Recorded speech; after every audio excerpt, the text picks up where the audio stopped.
Murabizi saga ya VESTINE na DORCAS na AIMABLE na Mike Karangwa. Icyo nshaka no kongera kuvuga nuko muri media cyangwa n'icyo abamo n'abantu bashobora gufata ibintu bakabyagrava. Emmy twari tunari kumwe ngira ngo umunsi arimo akoresha interview mu byewe mu VESTINE na DORCAS, ariko abantu baragiye bagaragaza ko nagiye kugambana na Mike n'iki, kandi mu byukuri na mafoto bafashe turi kumwe ni wagambana se wagambanira imbere ya kamera zirenga nk'icumi zimeze nk'uko nguko wa azuko byagenze n'ubyo byagiye batekinika bakagaragaza ko harimo akagambane kandi nta kari gari. Jana gusasa inzobe nyishashije igice naba mpemutse. Reka mpera harero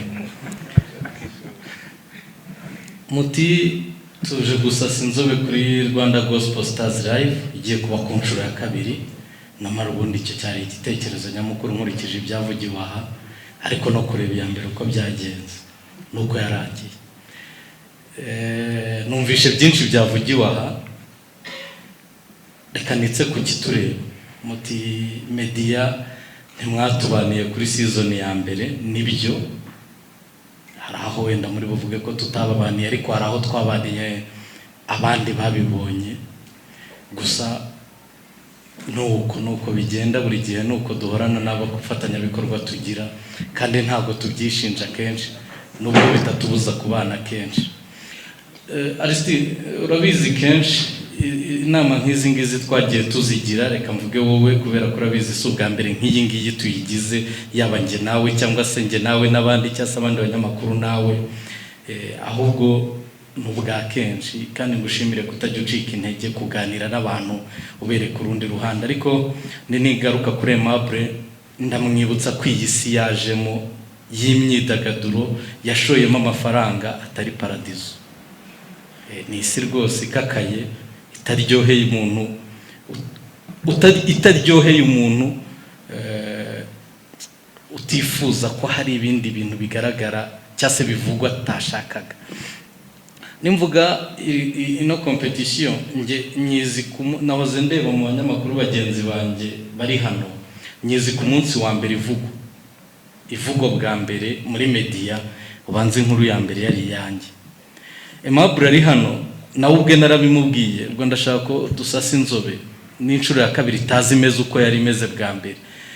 Foruma yari ifite itangira na foruma yari ifite irangira yari ihindutse bitari munsi y'inshuro 3.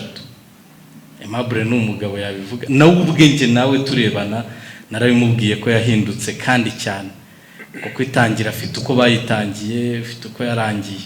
Ikindi buriya muri showbiz by'umwihariko cyase mu myidagaduro muri rusange nta banga ribamo. Iyo hagize ikibamo kikagirwa ibanga bitinde bitebuke kiragaruka. Uzakora ikosa uyu munsi, umwaka utaha uvuga uti ndaripfukiranye, cyase uzakora ikintu uyu munsi ugipfukirane, ariko umwaka utaha kizagaruka kandi kigaruke none hari gishya nkaho wagikoze uwo munsi.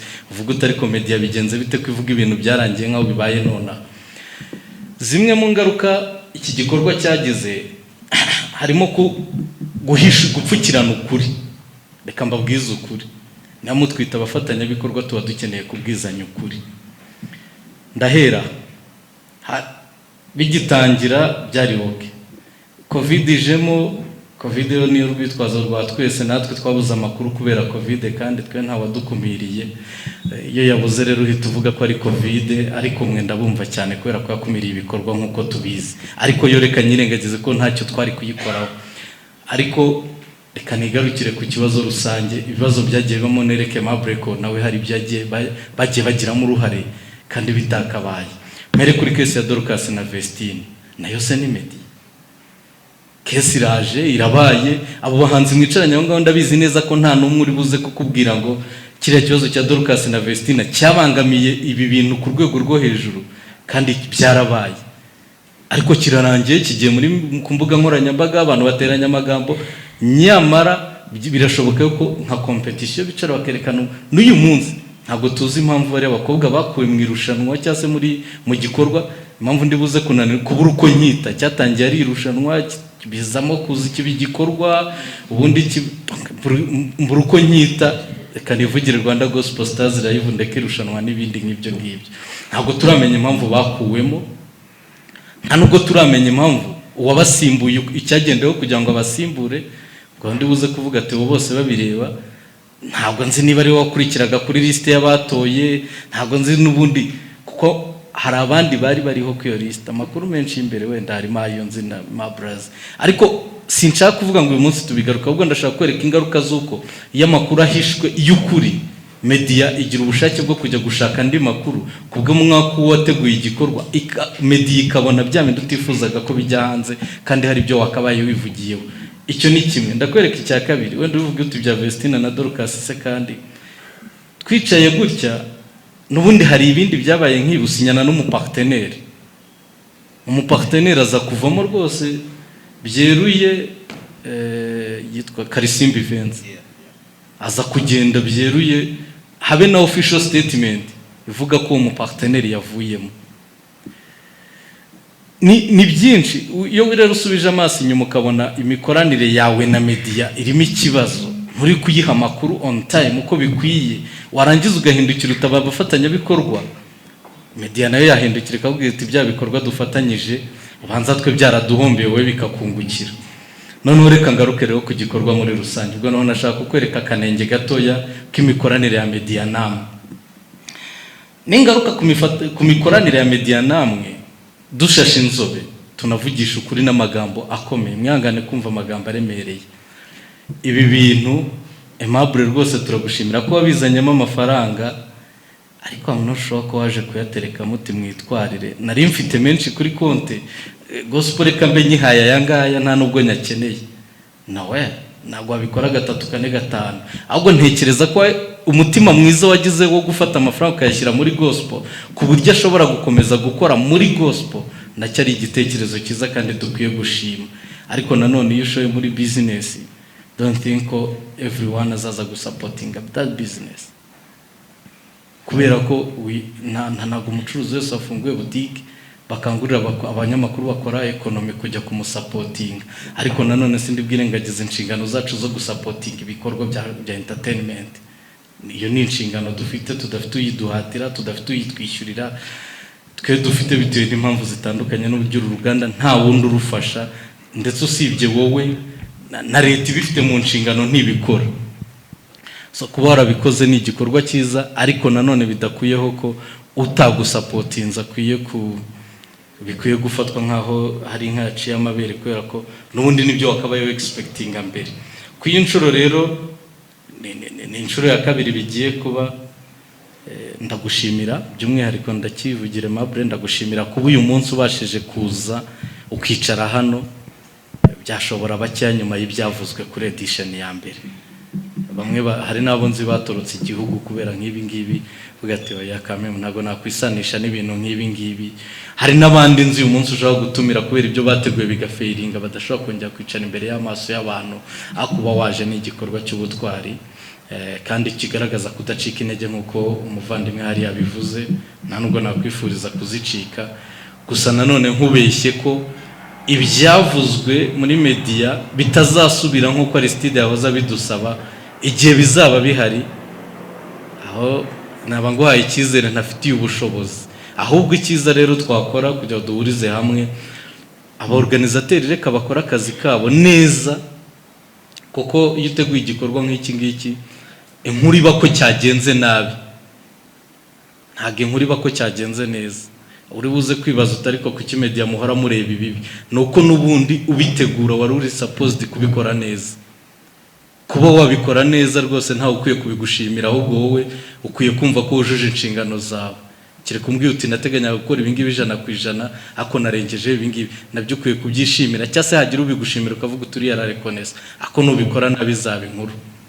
Hano ho rwose ndaza kukubwiza ukuri ko kugushimira uburenganzira bw'abantu utaribuze kugiraho uruhare, ariko nanone kuza kugaya ibitagenze neza nabwo n'ubundi burenganzira utaribuze kugiraho uruhare. Rero nkabategura nimutegure neza. Ndi kugana no ku musozo, ndabona MC ari kuma warning yagurutse kuri ya nicyo abavuze. Banza yumvishe ndi gukoresha amagambo aremereye, ariko ntacyo. So ndi kugana ku musozo. Aristide, iyo tuba tutagusupportinze cyangwa tudasupportinze iki gikorwa cyangwa tutabona agaciro kacyo, nta mpamvu twe dufite yo kuza hano n'amasaha tuhamaze manzo utaha tuzajya tubaka n'insimbura mu byizi kuko ndabona umunsi uhashiriye iyo tutabikora ntabwo twari kuba turaha nuko tubisapotinze kuba turaha nuko twifuza ko bigenda neza amakosa yararimo agashiramo ariko noneho utaha agakeregeshwa nibyo ntabwo ndi bugaye abahanzi bahari ndabashimira baje ariko rero buriya abatsinze icyambere buriya niyo baboneka byari kuba byiza cyangwa mugahuza gahunda uri bumbwire ngo bafite gahunda zitandukanye ndarabyubaha bakabya gahunda zabo mwari kubihuza nk'abantu barepresent igikorwa cyanyu bikaba byiza kurutaho so murakoze cyane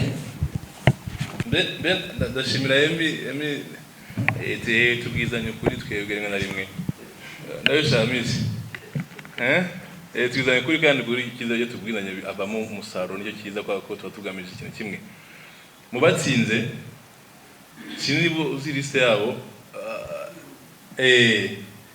harimo Gisubizo na Columbus Israel ntabwo yabashe kuboneka kubera ko nari gutegura concert yiwe urumva ntabwo niba umuntu afite meeting n'umusponsor ntabwo mbwira ngo yereke ngo nali nutabashe kuboneka afite ibyo bya NGO yiwe nawe bagomba kuba ari hano cyo wenda icya kabiri cyawo clarifyinga mvuga ibyo tugomba gukora n'ubuye mugomba gusapota kingamo ntabwo nashaka kuvuga ko akazi mutakora neza nta nubwo ngiye nta na position mfite yo kugira ntatanga no kunize ibyo nzo wenda mbizi mu gihe twanye ntabwo nabishishwa mukora akazi kanyu ariko navuze ngo n'ibitekerezo watanze by the way wayivuze wowe ko waganije map ni byiza ariko ugiye mvuze ntabwo navuga nti abandi mwese gutya no ariko Emmy we nuko nanishyiragamo mu cyamuri rusange iyo so ibi of course bigomba kuvugwa iyo bigomba kuba ko yavuze ngo mu bamutegereje ko abikora neza cyangwa tubikora neza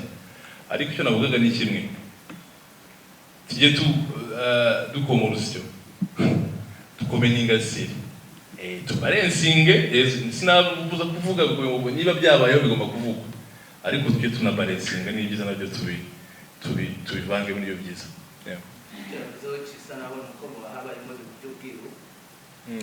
ibyo bagiye bacamo urumva ariko icyo mwiza nuko ubutaha rwose aragira ngo arisida arahari sinawe wenyine bafite n'indi timu bari gukorana kandi nyango bamaze hafi nk'ukwezi kurenga baratangiye gukora twizera neza ko bizagenda neza bo hari ikintu yavuze ku mpamvu yatumye Vesi na DORCAS bava mu kiswe competition ntabwo yari competition yari nka platform ikintu cya mbere rero cyatumye bavamo murabizi saga ya Vesi na DORCAS na AIMABLE na Mike Karangwa icyo nshaka no kongera kuvuga nuko muri media cyangwa n'icyabamo n'abantu bashobora gufata ibintu bakabyagrava Emmy twari tunari kumwe ngira ngo uwo munsi arimo akoresha interview mu Vesi na DORCAS ariko abantu baragiye bagaragaza ko nagiye kugambana na Mike n'iki kandi mu by'ukuri nta mafoto bafashe turi kumwe niyo wagambana se wagambanira imbere ya kamera zirenga nk'icumi zimeze nk'uko nguko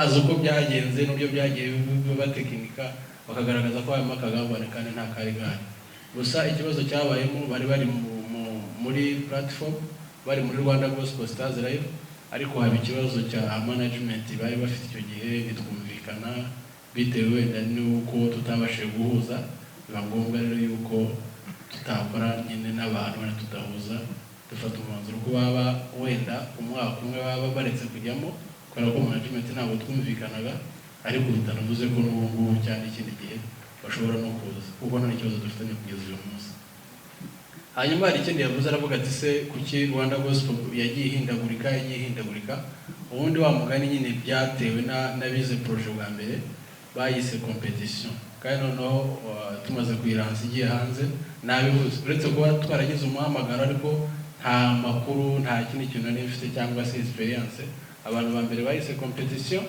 ariko bitewe nuko ari igikorwa nyine cya gospel cyangwa se cy'Imana kandi competition mu bintu by'Imana bitemewe abantu batugira inama ko competition yavamo dukuramo competition na ya mafaranga twashaka kubaha cyangwa n'ibindi bya supporting abahanzi dukuramo competition twita ko Rwanda Gospel icyari competition tukita yuko ari ni event yo gutanga amaward hanyuma icyara amafaranga kita ko ari support bo bigenda bihinduka nyine ariko turizeza yuko projet ngo barimo barenovera nta kintu kizongera guhinduka.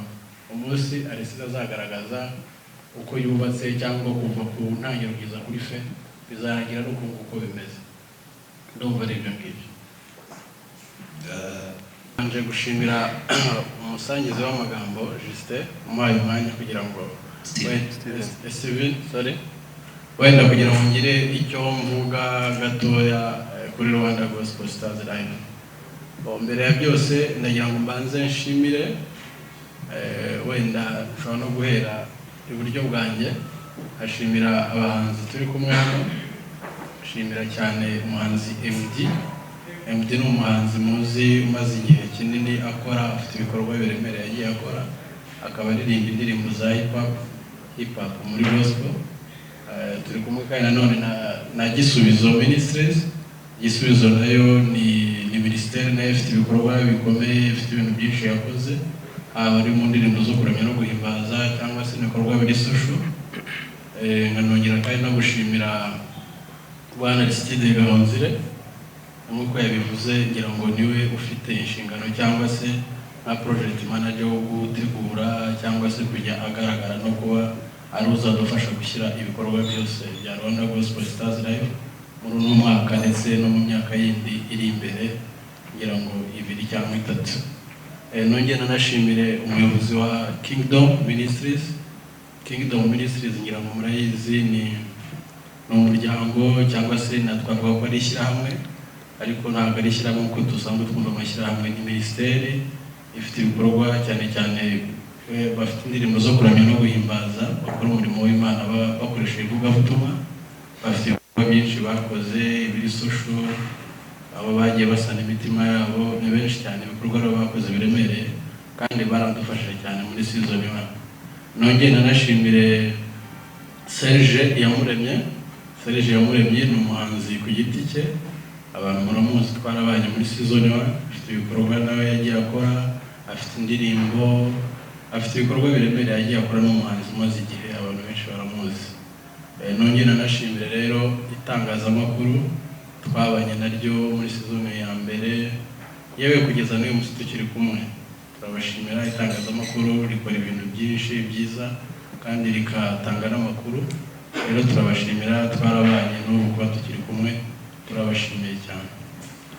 Rero ntabwo ndi buvuge ibintu byinshi, ndashaka kugira ngo wenda mbere ngira ngo murabizi twayibayemo season yahuye n'ibibazo biremereye cyane cyane bitewe n'ingaruka twagize za COVID. Ngira ngo yatangiye mu mwaka wa 2021 ariko tuyisoza muri 2022 ku itariki 6 z'ukwezi kwa gatatu. Yamaze igihe kingana n'umwaka kandi mu by'ukuri twari twateganyije kutarenza amezi 3, ariko rimwe COVID yariyongeraga ubundi ikagabanuka, twashaka gukora ibikorwa no kwisoza bikanga, tukaba twasubiye mu rugo ubundi ibitaramo bakabifunga. Nizo rero ngaruka za mbere twahuye nazo zikomeye bituma iba prolonge. Ibindi byagiye bibaho, twanavuze twanaganiriye tuvuga ko twasabye imbabazi mu bintu bimwe bitagenze neza. Impamvu rero tuvuga ko twasabye imbabazi n'ubu tukaba tukizisaba, burya iyi kintu yari ubwa mbere cyangwa se nta experience ihagije abantu bafite, ntabwo bivuze ko abantu batakosa, ntabwo bivuze ko hari amayeri ataba. Twasabye imbabazi rero